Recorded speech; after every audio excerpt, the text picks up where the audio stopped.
ഈ ലോകത്ത് ബേജാറാകാതെ മരിച്ചു പോകാൻ കഴിയുന്നത് വളരെ ചുരുക്കമാണ്. വളരെ ചുരുക്കമാണ്. മരിച്ചുപോയ ആളുകളൊന്നും തിരിച്ചു വരാത്തത് കൊണ്ടാണ് ആ കഥകൾ ആരും അറിയാത്തതും ചോദിക്കാനും പറയാനും നിവൃത്തിയില്ലാത്തതും. ബേജാറായിട്ടാ പോണത്, പിടിച്ചു വലിച്ചു കൊണ്ടുപോവാണ്. സ്വമനസ്സോടെ പോകുന്നവര് വളരെ കുറവാണ്. മരിച്ചു കിടക്കുന്ന ആളുകളുടെ ദേഹങ്ങൾ പോലും നോക്കിയാൽ അല്പം ചിന്തിക്കുന്നവർക്ക് കാണാൻ സാധിക്കും. അല്ലാമ ഇക്ബാൽ മരിക്കുന്നതിനു മുമ്പ് 10 മിനിറ്റ് മുമ്പാണ് പറഞ്ഞത്, മരണത്തെ എനിക്ക് ഭയമില്ല. മൂമിന്റെ അടയാളം നിങ്ങൾക്ക് ഞാൻ പറഞ്ഞു തരട്ടെയോ? അവൻ മരിക്കുമ്പോൾ അവന്റെ ചുണ്ടിലൊരു പുഞ്ചിരി തൂകിക്കിടപ്പുണ്ടാകുമെന്ന്. അങ്ങനൊക്കെ പറയണമെങ്കിൽ നല്ല മൂമിനിങ്ങൾക്ക് സാധിക്കുള്ളൂ. അല്ലാമ ഇക്ബാൽ മരിക്കുന്ന 10 മിനിറ്റ് മുമ്പ് ചൊല്ലിയ കവിത അതാണ്. മൂമിന്റെ അടയാളം നിങ്ങൾക്ക് ഞാൻ പറഞ്ഞു തരട്ടെയോ?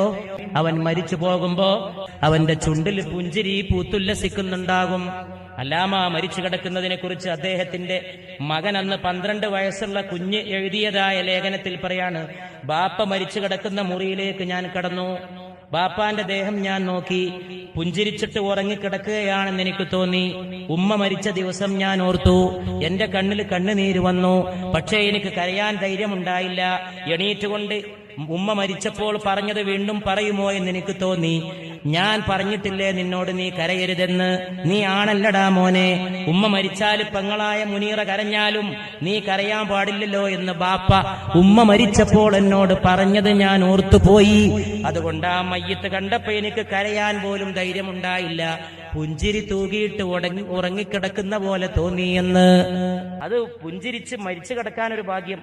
മരിക്കുന്നതിന് 10 മിനിറ്റ് മുമ്പ് ധൈര്യത്തോടെ അത് പറയാനുള്ള ഈമാനോ അതാണ്.